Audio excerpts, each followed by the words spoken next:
Hey gang, this is Don. Welcome back to the free web hosting series by Jenkins Locks and Geekdom. Just a quick recap.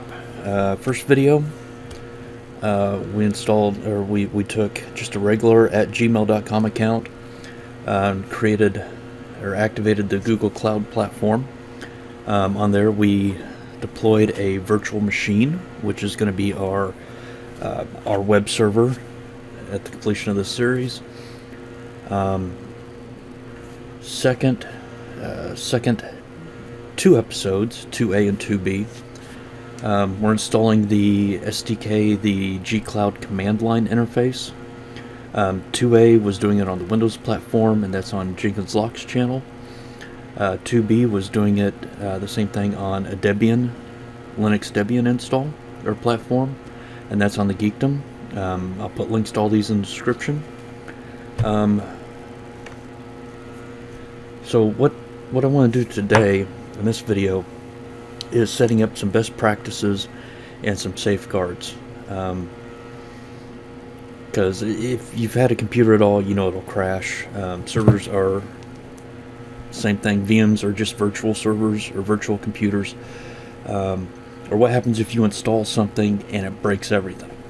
How do you quickly recover from that? So we're going to be going over that. How to set up some internet DNS items. Excuse me, got the hiccups.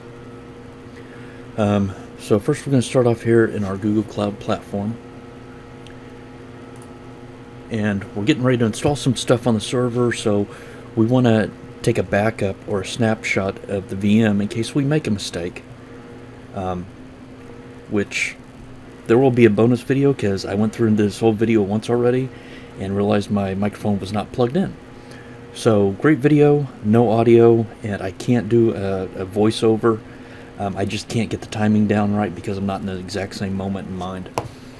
So with that, I'm going to go to the menu, Compute Engine, Snapshots, and there's going to be two ways of doing a snapshot. You can do an on-demand, which is what we're going to do right now, and you can also do a scheduled. That we'll go over here in a second. That's going to be very important. So we're going to create a snapshot. We're going to call it Geek.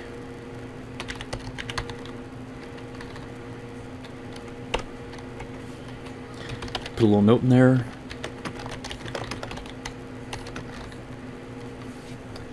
Source disk is going to be your VM. And we're going to create. So the bonus video will go through restoring from one of these. When you do a restore, it's not an in-place restore, so it doesn't just copy everything back to the virtual machine you're running right now. It copies it out to a new one, and with the new one you're going to get a new external IP address. So part of this video today will show you how to set things up so that you don't have to worry about going in and changing anything in your Google or GoDaddy or Wix DNS to point to the new server. It'll all be taken care of automatically. Okay, so there's our messed up. Now the other one is we can create a daily backup.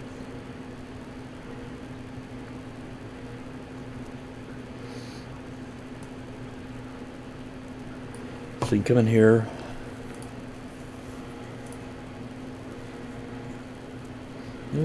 apparently I'm not hitting the right thing.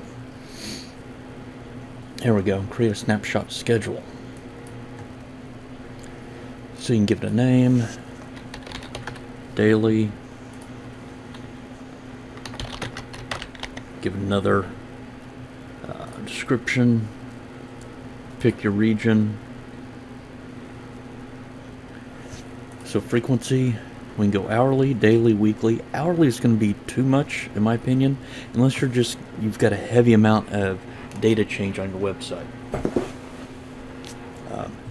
Daily, I think, is pretty good if you're making regular updates, and weekly is once a week. If your site's, you're only doing updates 1 or 2 days a week. So with this, if you select hourly, If something goes wrong with your server, you can roll back to that next hour. Daily, depending on when it's taken. For example, if I had the snapshot take at 2 o'clock this morning and something catastrophic happened right now, I would only lose those hours from 2 a.m. until now. Weekly, it's just going to be whatever you changed within those days from the last backup. I'm comfortable with a daily. I think that's a good happy medium. Because if you go hourly, you could start bogging down your web server, and it's going to have performance impact. Daily, we set a time of, say, 1 a.m. because I'm really not going to be doing anything on my web server at 1 a.m. I don't expect a whole lot of traffic at 1 a.m. Deletion rule. We want, after 14 days, I don't have to go back to day 15 to restore data. Because obviously I probably made a bunch of changes in 14 days. So I'm going to create the schedule, and now it's automatic. Every day at that time, I'm going to get a backup. So if something happens tonight, I can roll back to this morning. If something happens tomorrow, I can roll back to tomorrow morning. So that's one good safeguard and one really good best practice to get into. Protect your data.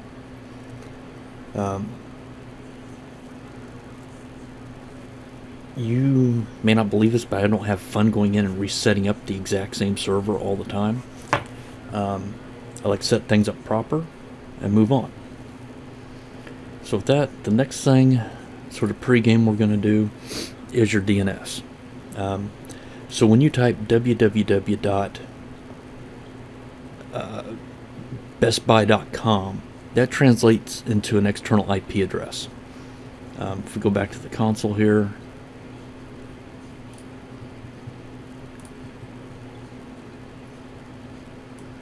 that translates into something like this. Now our end goal is that geek-dom.dev, DEV, translates to this regardless of what server it's on. So we're going to put some steps in place that if this goes down and I have to restore to a new one and I get a new IP address, I don't have to go through Google or GoDaddy or Wix or whatever and make any changes. I'm going to set this up so that when I restore, it's going to take care of itself. So this is actually my Google Domains console for my geek-dom.dev, dev.dev being a development. It's when you're getting things ready, you're developing your product, your website, whatever, before you move it to prime time. So as you can see, I've got absolutely nothing set up here. So in here, what I want to set up is synthetic record, dynamic DNS,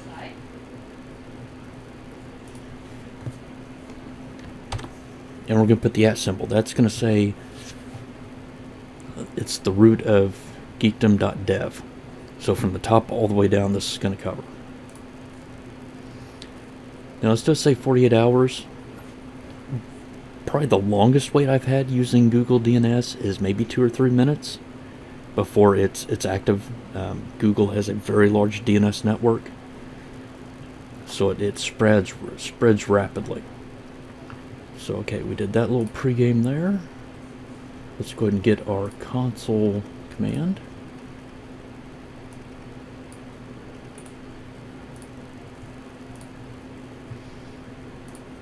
Pull up my Debian VM here. Like I said, I'm going to be doing these videos the rest of the way on my Debian. It's just easier for me. If you're on Windows and you connect to that G-Cloud SDK command line, it's going to work the same. I try not to run too many Microsoft VMs just because of licensing. Yes, I actually do buy licenses for my VMs. So that can add up. Debian, free. Love free. So let's log in here. Pull up our terminal. Paste.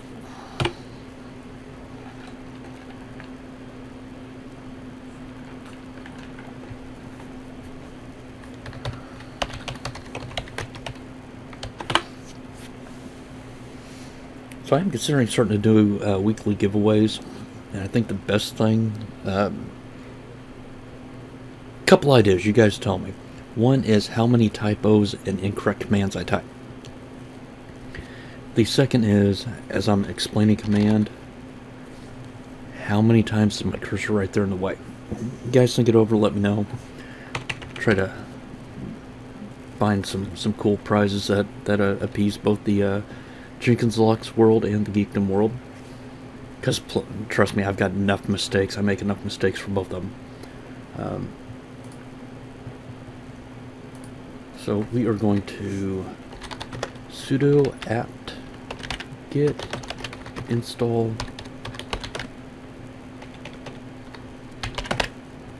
there's a typo if you're keeping track.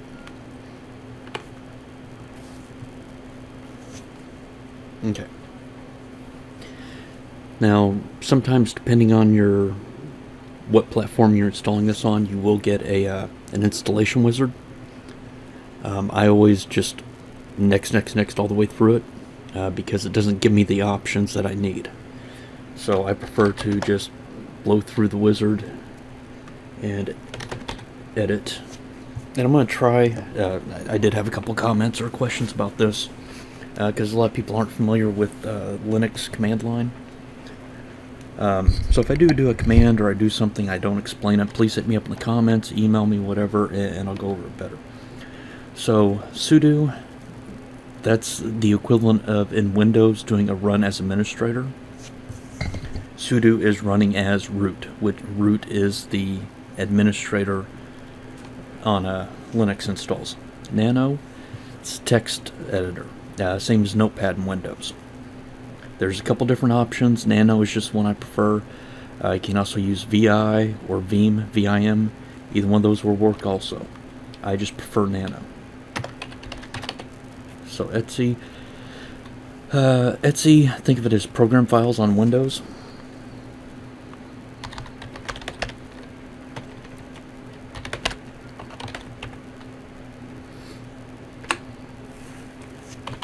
Okay, so this is the generic installation. We're just going to delete all this out.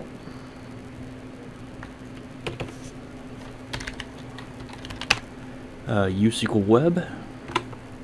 It's just telling us to use the web path. Cell equals yes. During this series, I will show you how to get your site with an SSL certificate, so you get the HTTPS secured, and do it free. And so it renews without you having to do anything. Again, my goals on this is free, easy, effective.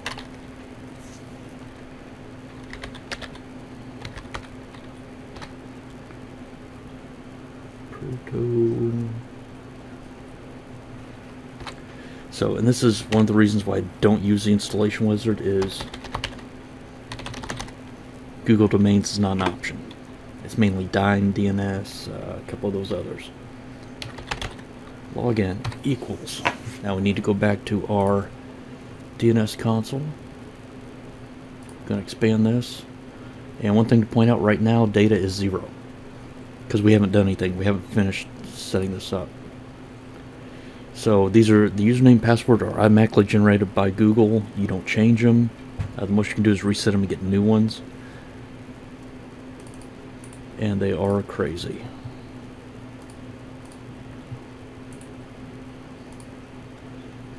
Okay. Now password has to be surrounded by an apostrophe on each end. Why, I don't know. I just know it doesn't work if you don't do it. Oops.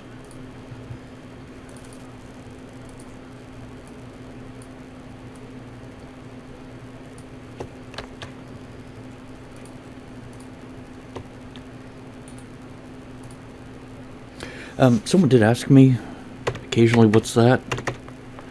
Having multiple monitors and being fairly airheaded sometimes, I can't find my cursor, so in control panel and mouse, there's an option where you can do to enable control button to locate your mouse. So that's... Anywho. And the bottom, we're going to put that at dot dev domain. So now that we've got our changes, what I'm going to do is hit Control X.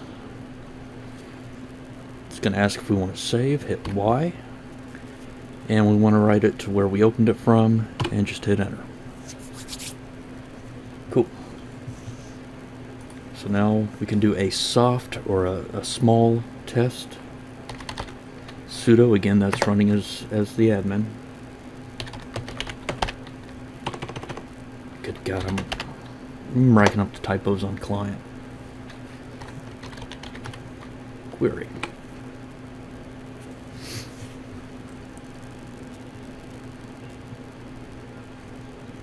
So it's gone out and it's finding our public IP now, which is good. If we go back into our console,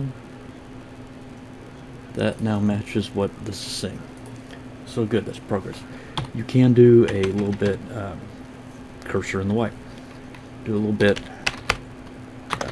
more verbal or verbose test with doing the sudo DDClient, tac debug, tac verbose, tac noquiet.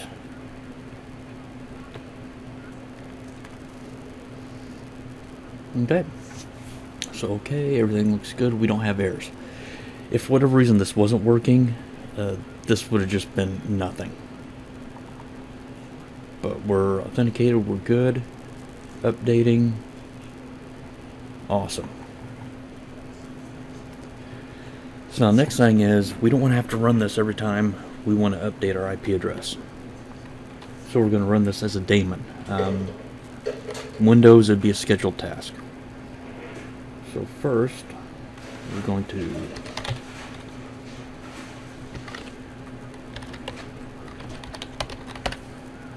cursor in the way. But I did spell client right that time. And almost did a wrong command. Sudo nano etc default client, DDClient. And we want to come down and change this. If I can get my keypad to work here. I'm going to make this true. So again, I'm going to hit Control X.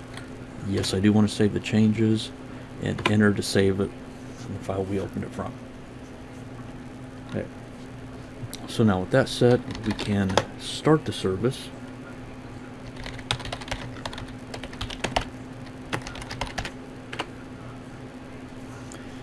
It returns nothing, which is good. No news is good news. So now we're going to do almost the same command, but instead of start, we're going to do status. It's loaded, it's active, no errors. Awesome. Control C to get out of that. So now we got it set to run as a daemon. We've got the service running. We've got it configured to go out to Google and update. Now we want this to run on a schedule. So do that. Sudo nano etc cron. Now here you can put hourly, daily, weekly, monthly, yearly. This doesn't take a lot of overhead. And you know, when I first started getting into all this, I was running Geekdom on a Raspberry Pi at my house, using my personal internet, and the IP address from Frontier would change a lot. So I wanted this to run hourly, just so I didn't have to get alerts that my website was down, go in, update the IP, and make it all nice. So I'm going to run this hourly, so sudo nano etc cron.hourly.ddclient.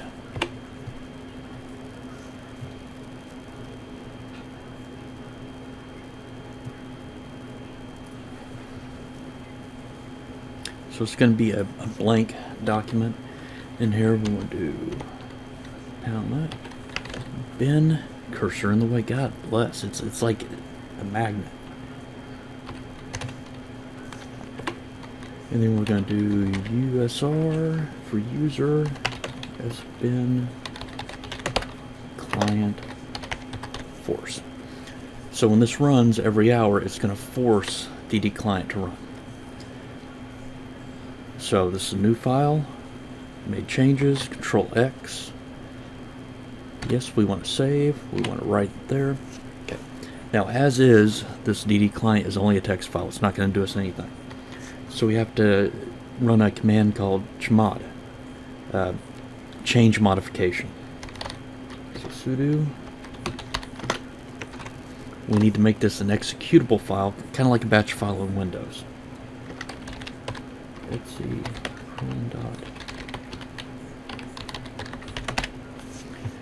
So sudo, running as root, running as the admin, chmod, change modification plus X, so it's executable, and then that file.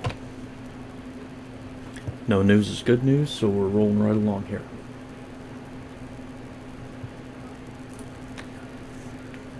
So now everything should be set.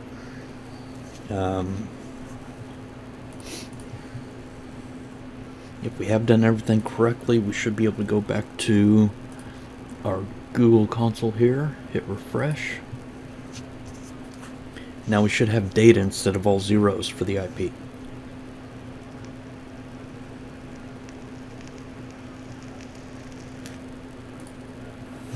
Voila. That is now matching our console.